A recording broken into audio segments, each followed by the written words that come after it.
ரோகிணி மாட்டாத வர சீரியல் நல்லா இருக்காது அப்படின்னு சொல்லி யாரெல்லாம் நினைக்கிறீங்களோ அவங்களாம் வீடியோ கலெக்ட் பண்ணிக்கோங்க. ஆமாங்க, ரோகிணி மாட்டாத வர சீரியல் நல்லா இருக்காது அப்படின்றது தான் நிதர்சனமான உண்மை. இன்றைக்கி எபிசோடும் பார்த்தீங்கன்னா முழுக்க முழுக்க ஒரு ஃபன்னாக தான் போச்சு அப்படின்னு சொல்லலாம். சொல்கிற மாதிரி பெரிய விஷயங்கள்லாம் எதுவுமே நடக்கலை. பட் ப்ரொமோ கொஞ்சம் நல்லா இருந்தது. அதாவது நாளைக்கான ப்ரொமோன்னு ஒன்று போடுவாங்க இல்லையா, அதில் கொஞ்சம் பிரச்சனைகள் வர்ற மாதிரி இருந்தது. அது என்ன அப்படின்றத இந்த வீடியோவில் பார்க்கலாம்.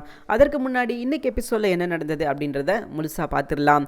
இன்றைக்கி எபிசோடில் பார்த்தீங்கன்னா அந்த பேய் உரட்டுற அம்மா வர்றாங்க. அவங்கள பார்த்தோன்னே விஜயா வந்து பயந்து வாசல்லே நிற்கிறாங்க.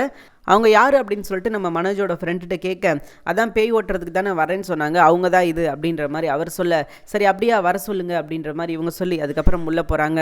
உள்ளே போனால் எல்லா இடத்துக்கும் அப்படியே போய் வியூ பார்க்குறாங்க. எங்கே ஏதாவது இருக்குதா அப்படின்னு சொல்லிட்டு இவங்க பாட்டுக்கு போகிறாங்க. அங்கே போகிறாங்க, இங்கே போகிறாங்க. கையில் ஒரு விளக்கு வேறு வச்சுருக்காங்க. இவங்க என்ன பண்ண போகிறாங்க அப்படின்னு சொல்லி யாருக்குமே தெரியல. ஏன்னா எல்லாருக்குமே புதுசு தானே. மனோஜ் வந்து இப்படி ஒரு விஷயத்தை பண்ணுவார் அப்படின்னு சொல்லி யாருமே எதிர்பார்க்கல. ஸோ எல்லாருக்கும் புதுசு அப்படின்றதுனால இவங்க எல்லா இடத்தையும் போய் சுற்றி பார்க்குறாங்க. அதுக்கப்புறம் வந்து நிற்கிறாங்க. அப்போது எல்லாரும் வந்து கிண்டல் பண்ணிக்கிட்டு இருக்காங்க. பேய் வந்து இவங்க தான் கூட்டு வந்திருப்பாங்க போல இருக்குது அப்படின்ற மாதிரி நம்ம சுருதி கிண்டல் பண்ணுறாங்க. அது போக முத்துடே என்னடா பண்ணிக்கிட்டு இருக்க, நீ வீடு வாங்குறதெல்லாம் எனக்கு ஓகே தான், பட் இந்த வீடு வாங்குறேன் அப்படின்னு சொல்லிட்டு இந்த பேர் வைக்கிறேன், பேய் ஓட்டுறேன் அப்படின்னு சொல்லி நீ பண்ணுற விஷயங்கள் தானே எனக்கு பிடிக்கல அப்படின்ற மாதிரி முத்து சொல்ல, ரோஹிணியெல்லாம் பயந்து போயிருக்காங்க அப்படின்னு சொல்லலாம். ஒருவேளை இந்த வீட்டில் பேய் இருக்குது அப்படின்னா என்ன நடக்கும் அப்படின்ற ஒரு பயம் எல்லாருக்குமே இருக்குது. ஏன்னா எல்லாரும் பார்த்தீங்கன்னா பயந்துக்கிட்டு தான் இருக்காங்க. எங்கேயாவது ஏதாவது பிரச்சனையாக இருக்குமோ, இல்லை ஏதாவது ஒரு விஷயம் நடந்துருமோ அப்படின்னு சொல்லிட்டு அவங்க எல்லாருமே ஒரு பயத்திலே பீதியிலே இருக்கிறாங்க. அப்போ இந்த அம்மா என்ன சொல்கிறாங்க அப்படின்னா, சரி இது இப்படியே போனால் சரிப்பட்டு வராது, அடுத்து வந்து வேற ஒரு டெஸ்ட் இருக்குது. அது என்ன டெஸ்ட் அப்படின்னா, அவங்க வச்சுருக்கிற அரிக்கன் விளக்கை வந்து எரிய வச்சுருவாங்க. அப்போ அந்த அரிக்கன் விளக்குலேருந்து லைட்டு வரும். கொஞ்ச நேரத்தில் பார்த்திங்கன்னா இங்கே வீட்டில் இருக்கிற எல்லா லைட்டும் ஆஃப் ஆயிரும் அப்படின்ற மாதிரி சொல்கிறாங்க. ஸோ இவங்க உடனே எல்லா தண்ணியெல்லாம் தெளிச்சுட்டு அப்படியே அந்த தண்ணியில் வந்து சரக்கு வாடை அடிக்குது. முத்து சொல்கிறாரு, என்னது தண்ணியில் சரக்கு வாடை அடிக்குது, ஒருவேளை பேய்க்கு வந்து சரக்கு வாடனா பிடிக்குமோ, அதனால தான் அடிக்கிறாங்களோ அப்படின்ற மாதிரி நம்ம முத்து அப்போயும் பார்த்திங்கன்னா அதை சீரியஸாக எடுத்துக்காமல் கிண்டல் தான் பண்ணிக்கிட்டு இருக்காரு. அதுக்கப்புறம் என்ன பண்ணுறாங்க அப்படின்னா, அந்த அம்மா ப்ரேயர் பண்ண ஆரம்பிச்சிட்டாங்க. அப்படியே கையை ரெண்டையும் மேலே தூக்கி அவங்க பாட்டுக்கு ப்ரேயர் பண்ணிக்கிட்டு இருக்காங்க. என்ன நடக்க போகுது அப்படின்னு சொல்லிட்டு எல்லாருக்கும் ஒரு பயம் இருக்குது. ஏன்னா பேய் இருக்குது அப்படின்னு சொல்லி தெரிஞ்சால் என்ன நடக்கும், யாராலே அங்கே இருக்க முடியாது, புடுங்கி அடிச்சுட்டு ஓடிடுவாங்க, ஆளவுறா சாமி அப்படின்னு சொல்லிட்டு. ஸோ அந்த அம்மா எல்லாரையும் பேசாமல் இருங்க, தயவு செஞ்சு பேசாமல் இருங்க, எல்லாரும் முதல்ல உள்ளே வாங்க அப்படின்ற மாதிரி சொல்லிட்டு எல்லாரையும் அந்த லைட்டை சுற்றி நிற்க வைக்கிறாங்க. லைட்டை சுற்றி நிற்க வச்சுட்டு ப்ரேயர் பண்ணுறாங்க. இந்த அம்மா கையை ரெண்டே மேலே தூக்கி அப்படியே அப்படியே ப்ரேயர் பண்ண ஆரம்பிச்சிட்டாங்க.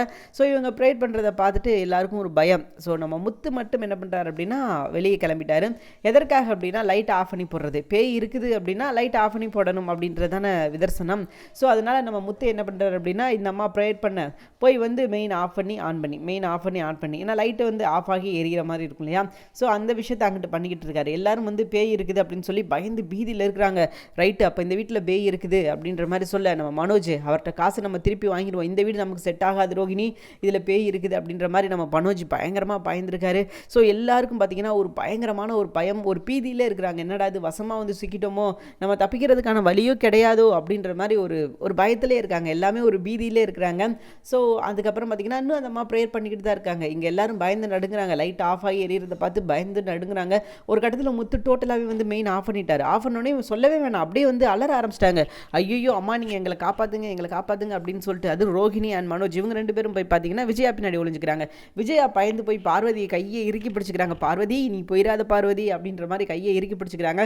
பார்வதி நீங்கள் குடும்ப விஷயம், நீங்கள் ஏதோ ஒரு விஷயம் பண்ணுறீங்க, எனக்கு இது சரிப்பட்டு வராதுமா, நான் கிளம்புறேம்மா அப்படின்னு சொல்லிட்டு அந்த அம்மா கிளம்ப முயற்சி பண்ணுறாங்க. அப்பெல்லாம் நீ கிளம்ப முடியாது, இரு எல்லாரும் ஒன்றா போகலாம் அப்படின்ற மாதிரி சொல்ல, ஒன்றா போகலாமா அப்படின்ற மாதிரி இவங்க சொல்லிட்டு ஆள விடுமா சாமி அப்படின்னு சொல்லி ஓட பார்க்குறாங்க. விஜயா வந்து பார்வதியை விடுற மாதிரி இல்லை, அதெல்லாம் கிடையாது, நீ போகலாம் கூடாது, பேயெல்லாம் ஒன்றும் கிடையாது, நீ இப்போ தைரியமாக இரு அப்படின்ற மாதிரி விஜயா பார்வதிக்கு ஆறுதல் சொல்லிட்டு அவங்க கால் ரெண்டும் அப்படியே கடன்னு ஆடிக்கிட்டு இருக்கு. என்னடா அது பேய்கி இருக்குதோ, வசமாக வந்து சிக்கிட்டோமோ மாட்டிக்கிட்டோமோ அப்படின்ற ஒரு பயம் அவங்களுக்கு இருக்குது. ஏன்னா பேயினாலே யார் பயப்படாமல் இருப்பா. விஜயா சொல்லவே வேணாம், அப்படி பீதியிலே உறைஞ்சு போயிருக்காங்க. என்ன பண்ணுறது ஏது பண்ணுறதுன்னு சொல்லி தெரியல.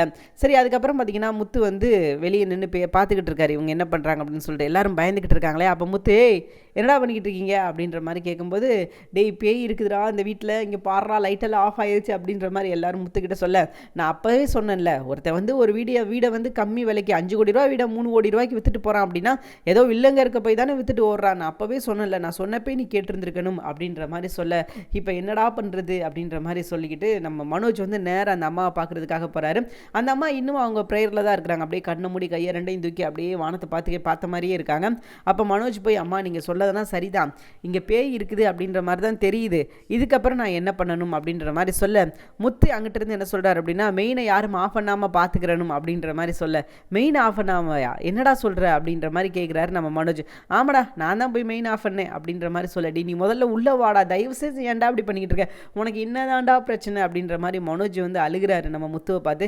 எனக்கு என்னடா பிரச்சனை, நீ வீடு வாங்குறது எனக்கு சந்தோஷம் தான், ஆனால் நீ இந்த வீடு வாங்குறன்ற பேரில் நீ பண்ணுற விஷயங்கள் தான் எனக்கு சுத்தமாக பிடிக்கல அப்படின்ற மாதிரி நம்ம முத்து சொல்ல, இங்கே பாரு இது நான் வாங்குறேன், நான் என்னவும் பண்ணிட்டு போகிறேன், தயவு செஞ்சு நீ உன்னோட வேலையை பாரு, நீ என்ன வேலையோ அந்த வேலையை மட்டும் நீ பாரு, இதை எப்படி சமாளிக்கணும் என்ன பண்ணணும் அப்படின்றத நான் பார்த்துக்கிறேன் அப்படின்ற மாதிரி நம்ம மனோஜ் சொல்ல, அப்படிலாம் விட முடியாதுடா அப்படின்ற மாதிரி இவர் சொல்ல. ஸோ அங்கேயும் பார்த்தீங்கன்னா முத்து அவரோட வேலையை தாராளமாக செஞ்சுக்கிட்டு இருக்கார் அப்படின்னு சொல்லலாம். இது வந்து ஒரு பயத்தை ஏற்படுத்துது மனோஜுக்கு, ஒருவேளை இங்கே பேய் இருக்குதா இல்லையா அப்படின்னு சொல்லிட்டு. இன்னும் அந்த அம்மா ப்ரேயரை முடிக்கல, அவங்க பாட்டுக்கு கண்ணை மூடி ப்ரேயர் பண்ணிக்கிட்டு தான் இருக்காங்க. மனோஜும் பீதியிலே தான் இருக்கார், என்ன நடக்க போகுது, இந்த அம்மா என்ன சொல்ல போகிறாங்க, ஒருவேளை பேய் இருக்குன்னு சொல்லிடுவாங்களோ அப்படின்ற ஒரு பயம் அவருக்கு இருக்குது. ஏன்னா பேய் இருக்குது அப்படின்னு சொல்லி பயம்னா சொல்லவே வேணாம், மனோஜ் வந்து என்னென்ன விஷயங்கள்னாலும் பண்ணுவார், பேய் ஓட்டணும் அப்படின்னு சொல்லி அந்த அம்மா காசு வாங்கினாங்கன்னா சொல்லவே வேணாம், வீட்டில் வந்து பயங்கரமான ஒரு ஃபைட் நடக்க ஆரம்பிச்சிடும். சரி இப்போ வந்து முத்து வந்ததுக்கப்புறம் முத்துவை எல்லாரும் திட்டுறாங்க, டே ஏன்டா இருக்கிற பிரச்சனையில் நீ வேற, நானே ஆல்ரெடி பயந்து போயிருக்கேன், இதை நீ வேற இந்த மாதிரி பண்ணிக்கிட்டு இருந்தனா எப்படிடா அப்படின்ற மாதிரி முத்துவை பார்த்து எல்லாரும் கேட்குறாங்க. ஸோ எல்லாருக்குமே அந்த ஒரு பயம் இருக்குது, பேய்னா எப்படிலாம் பயப்படுவாங்களோ அந்த மாதிரி எல்லாரும் பயப்படுறாங்க. என்டர்டெயின்மெண்ட்டாக தாங்க இருந்தது, முழுக்க முழுக்க என்டர்டெயின்மெண்ட் தான், நம்ம எதிர்பார்க்குற விஷயங்கள் ஒன்றுமே நடக்கலை. ஏன்னா ரோகிணி வந்து மாற்றுறதுக்கான வாய்ப்பே இல்லை அப்படின்னு சொல்லலாம். இவங்க கதையெல்லாம் மாற்றலை, லொக்கேஷனை மட்டும் மாற்றிருக்காங்க. அந்த வீட்டில் இருந்தால் என்ன விஷயங்கள் நடக்குமோ அதே தான் நடக்குது, மற்றபடி வந்து வேறு எந்த ஒரு விஷயமும் மாறலை, கதை மாறலை, அண்ட் இவங்க நடக்கிற விஷயங்கள் மாறலை, மீனா விஜயா திட்டுறது மாறலை, எதுவுமே மாறலை, லொக்கேஷன் மட்டும்தான் மாறி இருக்குது, அந்த வீடு மட்டும்தான் மாறி இருக்குது. இவங்க வீட்டிலேருந்து வேறு ஒரு வீட்டுக்கு ஒரு 2 நாள் 3 நாளைக்கு ஷிஃப்ட்டுக்கு வந்திருக்காங்களே தவிர அதை தாண்டி அங்கே ஒரு விஷயமும் மாறலை அப்படின்றது தாங்க நிதர்சனமான உண்மை. ஸோ எது எப்படியோங்க இப்போ வரைக்கும் இப்படி தான் போய்கிட்டு இருக்குது. கொஞ்ச நேரத்தில் அந்த அம்மா பார்த்தீங்கன்னா கண் மூடி திறக்கிறாங்க. ஏன்னா எல்லாரும் என்ன நினச்சிக்கிட்டு இருக்காங்க, பேய் இருக்குது, ஒருவேளை இந்த அம்மா என்ன பதில் சொல்ல போகிறாங்க அப்படின்னு சொல்லி பயத்திலே இருக்காங்க. அப்போ அந்த அம்மா கண்ணை திறந்து, இந்த வீட்டில் கெட்ட சக்தி எதுவுமே கிடையாது, நீங்கள் தாராளமாக இந்த வீட்டை வாங்கலாம் அப்படின்ற மாதிரி சொல்ல, அப்போ நம்ம முத்து அண்ணாமலைகிட்ட சொல்கிறாரு, ஒருவேளை இந்த வீடு விற்கிறதுல இவங்களுக்கும் ஏதாவது கமிஷன் கிடச்சிருக்குமோ அதனால தான் தாராளமாக வாங்கலான்னு சொல்கிறாங்க அப்படின்ற மாதிரி அண்ணாமலை கிட்ட முத்து சொல்ல, அண்ணாமலை இருந்துக்கிட்டு தயவு செஞ்சு கொஞ்சம் பேசாமல் இருறா, பார்த்துக்குறோண்டா அப்படின்ற மாதிரி அவர் சொல்கிறாரு. யார் என்ன சொன்னாலும் முத்து நான் செய்கிறது தான் செய்வேன், உங்களால் என்ன முடியுமோ நீங்கள் அந்த விஷயத்தை பார்த்துக்கோங்க அப்படின்ற மாதிரி நம்ம முத்து இருக்காரு. ஸோ இப்போ முத்து அடுத்து என்ன பண்ணுறாரு அப்படின்னா, என்னம்மா என்னாச்சு, பேய் இருக்குதா இல்லையா அப்படின்னு கேட்கும்போது அந்த அம்மா இல்லை அப்படின்ற மாதிரி சொல்லிட்டாங்க. அதுபோக எனக்கு ஒரு சந்தேகம் இருக்குது, பேய் என்ன பண்ணும், யாரை வந்து அடிக்கும் அப்படின்ற மாதிரி சொல்ல, இந்த பொய் பிசாசு பொய் பொருட்டு சொல்கிறவங்கள என்ன பண்ணும் அப்படின்ற மாதிரி நம்ம முத்து கேட்க, அப்போ அந்த அம்மா சொல்கிறாங்க, பேய்க்கு வந்து ஆன்மாவுக்கு வந்து உண்மையை சொல்கிறவங்கள தான் பிடிக்கும், பொய் சொல்கிறவங்கள அவங்களுக்கு சுத்தமாக பிடிக்காது, பொய் சொல்கிறவங்கள பார்த்தா நெஞ்சு மேலே ஏறி உட்காந்துரும் அப்படின்ற மாதிரி சொல்லி ஒரு அழுத்தத்தை கொடுக்கும் அப்படின்ற மாதிரி அந்த அம்மா சொல்ல, அப்போ ஒரு விஷயம் தெரியுது, ரோகிணிக்கு வந்து நெஞ்சு அழுத்த போகுது அல்லது மனோஜுக்கு வந்து நெஞ்சு அழுத்த போகுது. மனோஜுன்றதை விட ரோகிணிக்கு தான் கரெக்டாக இருக்கும். ஏன்னா ரோகிணிக்கு வந்து இந்த வீட்டிலேருந்து போகும்போது இன்னும் அந்த பேய் கான்செப்டை வந்து அவங்க முடிக்க மாட்டாங்க, இன்னும் கொஞ்ச நாள் இந்த பேய் கான்செப்டை வச்சு தான் இழுக்க போகிறாங்க. அது போக இன்னொரு பிரச்சனை, பெரிய பிரச்சனை வரப்போகுது அப்படின்றது தான் நிதர்சனமான உண்மை. சரி இந்த அம்மா வந்து வந்த வேலையை முடிச்சிட்டாங்க, வீட்டில் பேய் இல்லை அப்படின்னு சொல்லிட்டாங்க. இந்த அம்மாவுக்கு பிசி எவ்வளோ அப்படின்னு கேட்டால் 13,000 அப்படின்ற மாதிரி சொல்கிறாங்க. 13,000 அப்படின்னு சொல்லிட்டு நம்ம முத்து ஷாக் ஆகுறாரு. டே என்னடா சொல்கிற, பேர் வைக்கிறதுக்கு 25,000, பேய் இருக்கான்னு பார்க்குறதுக்கு 15,000, என்னடா பண்ணுற அப்படின்ற மாதிரி நம்ம முத்து மனோஜை திட்டுறாரு. டே இங்கே பாரு இதெல்லாம் உனக்கு தெரியாது, நீ அமைதியாக இருந்துக்கோ, உன்னோட வேலையை பாரு அப்படின்ற மாதிரி சொல்கிறாரு நம்ம மனோஜ். அதுக்கப்புறம் அந்த அம்மா கிட்ட போய், அம்மா ஏதாவது டிஸ்கவுண்ட் போட முடியுமா, ஏன்னா பேய் தான் இல்லை இல்லை அப்படின்ற மாதிரி சொல்ல, என்னது டிஸ்கவுண்டா, நீங்கள் ஒரு டாக்டர்கிட்ட போய் பார்க்குறீங்க, அப்போ உங்கள் உடம்புல எந்த ஒரு வியாதியும் இல்லை அப்படின்னு தெரியுது, அப்போ அவங்கக்கிட்ட பணம் கொடுப்பீங்களா, கொடுக்க மாட்டேன்னு சொல்லுவீங்களா, ஏதாவது டிஸ்கவுண்ட் கேட்பீங்களா, ஸோ அப்படின்ற மாதிரி அந்த அம்மா கேட்குறாங்க. அதெல்லாம் கேட்க முடியாதுமா, கொடுக்க முடியாது. அதே மாதிரி தான் இந்த விஷயத்துலையும், பேய் இல்லை அப்படின்னு தெரிஞ்சிருச்சுல, ஒழுங்காக பணத்தை போடு அப்படின்ற மாதிரி சொல்கிறாங்க. சரி ஒன்றும் பிரச்சனை கிடையாது, நீ பணம் எதுவும் போட வேணாம், நான் வேணா ஒன்று பண்ணுறேன், ஒரு ஆன்மாவை கூட்டு வந்து உள்ளே விட்டுறேன், விட்டு ஒரு நாள் வச்சிருந்து அதுக்கப்புறம் நான் திரும்ப கூட்டு போகிறேன், அதுக்கப்புறம் நீ பணம் தருவியா அப்படின்ற மாதிரி சொல்ல, அப்போ ரோகிணி இருந்துக்கிட்டு, மனோஜ் தயவு செஞ்சு பணத்தை கொடுத்துரு மனோஜ், நீ தேவையில்லாத பிரச்சனையை வந்து விலைக்கு வாங்காத மனோஜ் அப்படின்ற மாதிரி சொல்லிட்டு அந்த அம்மாவுக்கு வந்து பணத்தை போட்டு விட்றாங்க. அப்போ மனோஜ் வந்து அப்போ பயப்படுறாரு, என்னது இந்த அம்மாவுக்கு இவ்வளோவா, 13,000 பேய் இருக்குதா இல்லையான்னு பார்க்குறதுக்கு அப்படின்ற மாதிரி மனோஜ் வளர்றாரு. டே நீ அதுக்கு முன்னாடி பேர் வச்சையில் இல்லையாடா, அப்போல்லாம் உனக்கு வந்து 25,000, இதாவது பரவாயில்ல 13,000 பேர் வைக்கிறேன்ற பேரில் இவர் பண்ண வேலைக்கு வந்து 25,000 கொடுத்ததெல்லாம் பெருசாக தெரியலையா. அந்த அம்மா வந்து பேய் இருக்குதா இல்லையான்னு பார்த்ததுக்கு 13,000 போனது தான் இவருக்கு வந்து பெருசாக தெரியுது. 13,000 போயிடுச்சு அப்படின்ற மாதிரி சொல்ல, ஸோ மனோஜ் அப்பையும் முத்து திட்டுறாரு, டே நீ பண்ணுறது சரியே கிடையாது, அவங்ககிட்ட காசு இருக்குது அப்படின்றதுக்காக நீ பண்ணுறது எல்லாமே சரி அப்படின்லாம் சொல்லிட முடியாது, நீ தேவையில்லாத விஷயங்கள்லாம் பார்த்துக்கிட்டு இருக்கடா அப்படின்ற மாதிரி நம்ம முத்து மனோஜை பார்த்து சொல்கிறாரு. ஆனாலும் மனோஜ் வந்து எதுவுமே கேட்குற மாதிரி இல்லை. அவர் வந்து நான் என்ன செய்வேனோ அதுதான் செய்வேன், உங்களுக்கு இஷ்டம்னா என் கூட இருங்க, இல்லையா நீங்கள் பாட்டுக்கு உங்கள் வேலையை பார்த்துட்டு கிளம்புங்கடா அப்படின்ற மாதிரி தான் மனோஜ் இப்போ வரைக்கும் சொல்லிக்கிட்டு இருக்காரு. அவர் இப்போ மட்டும் கிடையாதுங்க, ஆரம்பத்துலேருந்து அவரோட விஷயம் வந்து எல்லாமே இப்படி தான் இருக்கும், எல்லாமே இப்படி தான் பண்ணிக்கிட்டு இருப்பார். அவர் இப்படி தான் சொல்லுவார், யாராவது ஒரு வார்த்தை அவர் ஏதாவது ஒரு விஷயத்தை சொல்லிட்டா போதும் அவருக்கு வந்து அப்படியே கோவம் வந்து பொத்துட்டு வந்துடும், நீங்களாம் எப்படி இப்படி என்ன சொல்ல போச்சு அப்படின்ற மாதிரி வந்து நிற்பார். அதே மாதிரி தான் இந்த விஷயத்துலேயும் பண்ணுறாரு, நீங்களாம் எப்படி வந்து இப்படி என்ன சொல்ல போச்சு அப்படின்ற மாதிரி தான் சொல்கிறாரு. முத்துவை பார்த்தாலே அவருக்கு வந்து பிடிக்காது அப்படின்றது நல்லாவே தெரியும். முத்து ஒரு விஷயம் சொல்கிறார் அப்படின்னா அதுக்கு ஆப்போசிட்டாக செய்கிறது தான் அவரோட வேலையாக இருக்கும். அதே மாதிரி தான் இப்பையும் முத்து ஒரு விஷயம் வந்து தப்பு அப்படின்னு சொல்கிறாருன்னா நான் இப்படி தான் பண்ணுவேன் அப்படின்னு சொல்கிறது தான் அவரோட வேலை, அதை தான் இப்பையும் பண்ணுறாரு. ஸோ இதுதான் அவரோட குணம், இதை எப்பயுமே மாற்றிக்க முடியாது அப்படின்னு சொல்லலாம். சரிங்க, இன்னைக்கு எபிசோட் நடந்த முக்கியமான விஷயங்கள் அப்படின்னு பார்த்தீங்கன்னா இவ்வளோதான் அப்படின்னு சொல்லலாம். அதுக்கப்புறம் கடைசியில் கிளைமேக்ஸாக என்ன காட்டினாங்க அப்படின்னா, நம்ம முத்து அண்ட் மீனா மாடியிலேருந்து இறங்கி வர்றாங்க. அப்போது அண்ணாமலை உட்காந்துருக்காரு, படியில் உட்காந்துருக்கும் போது, என்னப்பா அவங்களுக்குலாம் பசிக்கலையா, மணி ஒன்றாக போது, யாருக்குமே பசிக்கிற மாதிரி தெரியலையா அப்படின்ற மாதிரி சொல்ல, மீனா முத்துக்கிட்ட என்ன சொல்கிறாங்க, ஏங்க விடுங்க பார்த்துக்கலாங்க, நம்ம போய் வேணால் சாப்பாடு வாங்கிட்டு வருவோமா அப்படின்ற மாதிரி கேட்க, உடனே விஜய் அங்கேருந்து கிளம்பி வந்துடுறாங்க. என்னது சாப்பாடு வாங்க போகிறீங்களா, அதெல்லாம் தேவை கிடையாது, மீனா நீ என்ன பண்ண மதியத்துக்கு அப்படின்ற மாதிரி சொல்ல, ஏன் இங்கேயும் வந்து மீனா தான் சமைக்கணுமா, ஏன் நீங்கள் சமைக்கக்கூடாதா, ஸோ மீனாலாம் சமைக்க மாட்டா 2 நாளைக்கு, உங்களுக்கு வேணும்னா சொல்லுங்கள் நான் வெளியே வாங்கிட்டு வந்து தரேன், இல்லைனா பட்டியாக கிடங்க அப்படின்ற மாதிரி நம்ம முத்து சொல்ல, சரிப்பா நீ ஏதாவது வெளியவே வாங்கிட்டு வா பார்த்துக்கலாம், ஒரு 2 நாள் தானே இருக்க போகிறோம், அதனால் இங்கேயே வச்சு பார்த்துக்கலாம் அப்படின்ற மாதிரி சொல்லிட்டு நம்ம அண்ணாமலை சொல்கிறாரு. சுருதியும் அதே தான் சொல்கிறாங்க. ஸோ எதுக்கு நம்ம 2 நாள் தானே இருக்க போகிறோம், அதனால் கடையிலே வாங்கி சாப்பிட்டுட்டு கிளம்பிடுவோமே அப்படின்ற மாதிரி அவங்களும் சொல்கிறாங்க. ஸோ அதுக்கப்புறம் என்ன கடையில் வாங்க போகிறாங்க, எல்லோரும் சாப்பிட்டு என்ஜாய் பண்ண போகிறாங்க. அது போக இன்னொரு முக்கியமான பிரச்சனையை இப்போ தான் வந்து மனோஜ் எடுக்கிறார் அப்படின்னு சொல்லலாம். வீடு வரைக்கும் ஓகே, இது வந்து நான் வீடு வாங்க போகிறேன் அப்படின்ற வரைக்கும் ஓகே, எல்லாமே எந்த பிரச்சனையும் கிடையாது.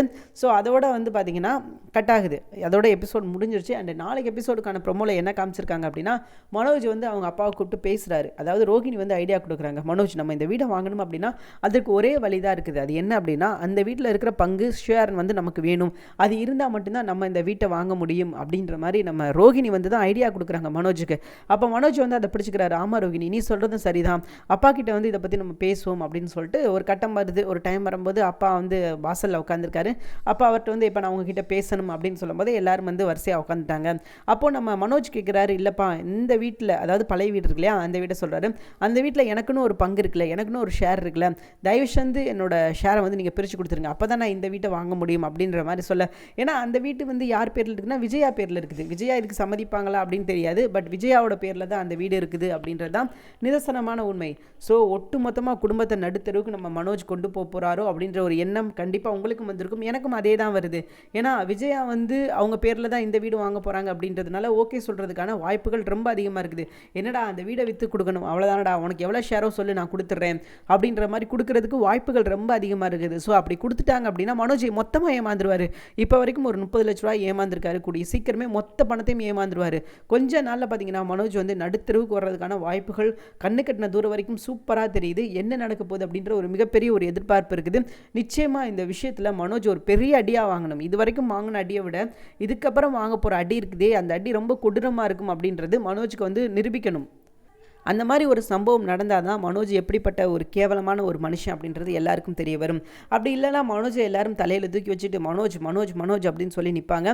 ஸோ அந்த விஷயங்கள்லாம் நடக்கக்கூடாது அப்படின்னா மனோஜை பற்றின உண்மையான விஷயம் எல்லாமே வெளியே வரணும்.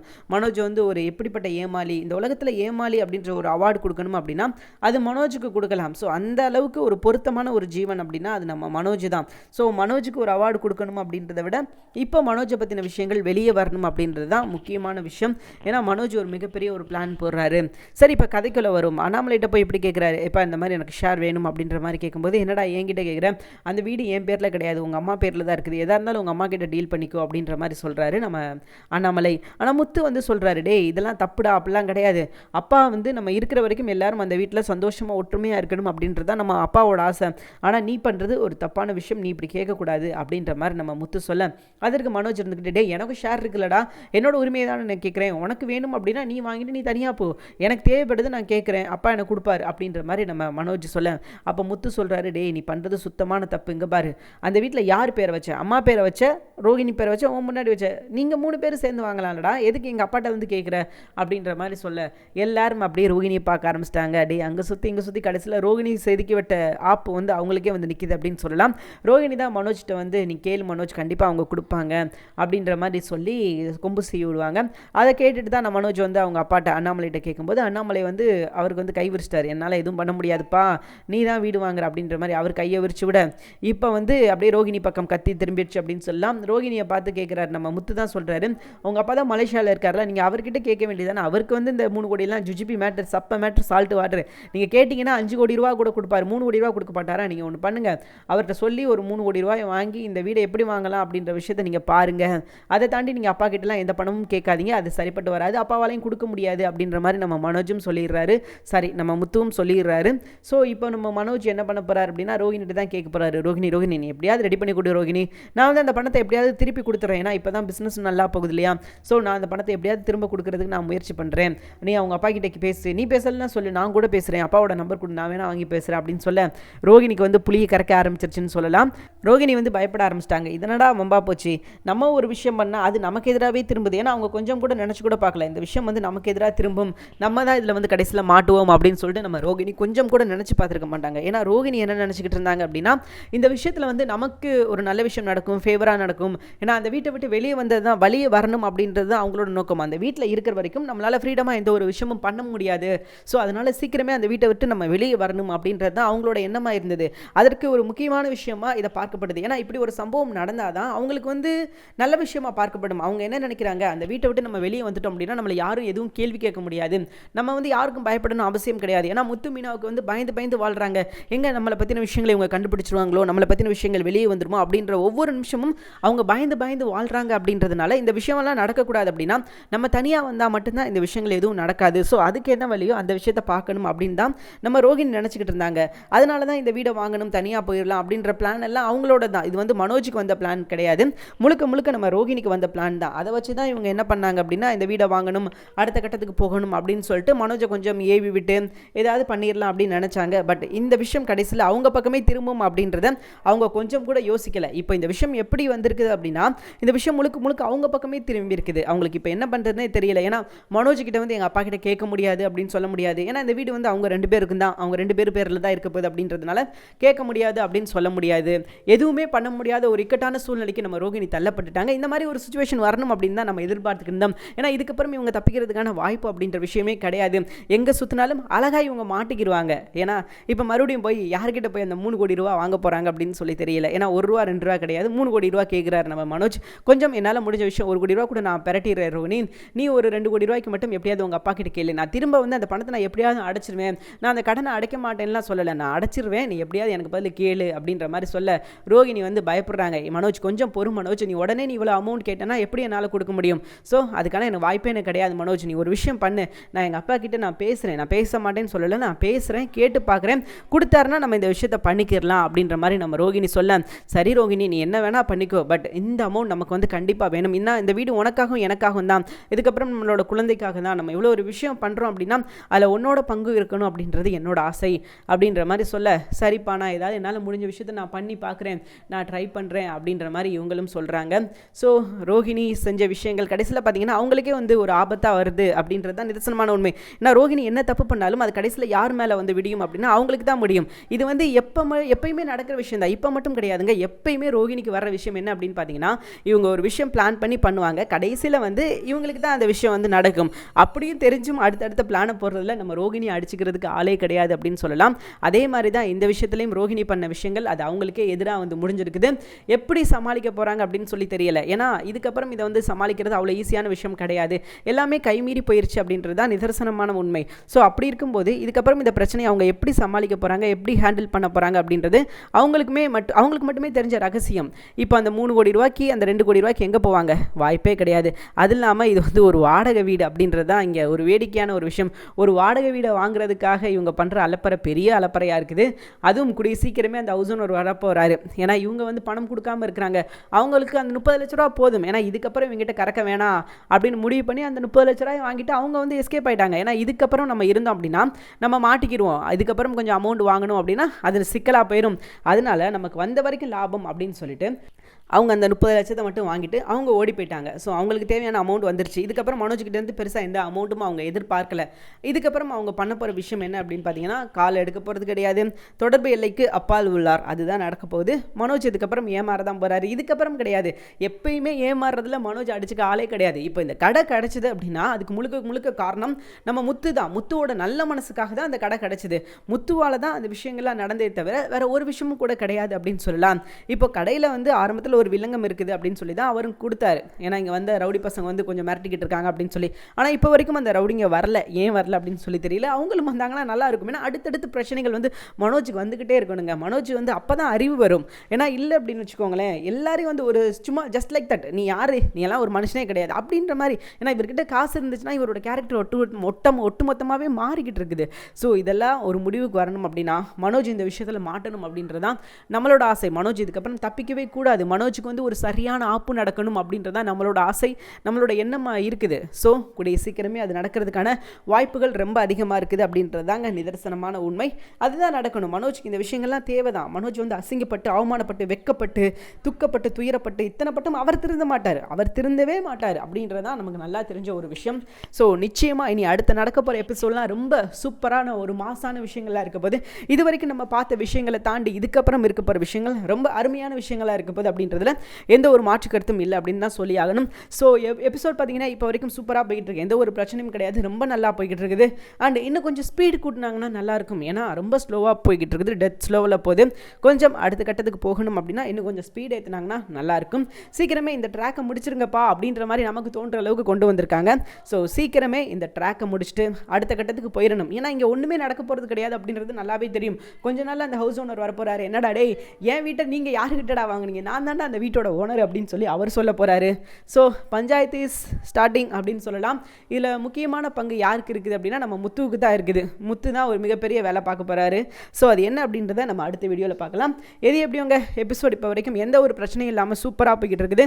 நிச்சயமாக அடுத்தடுத்து நடக்க போகிற சீன்ஸ் ரொம்பவே நல்லா இருக்கும் அப்படின்னு சொல்லலாம்.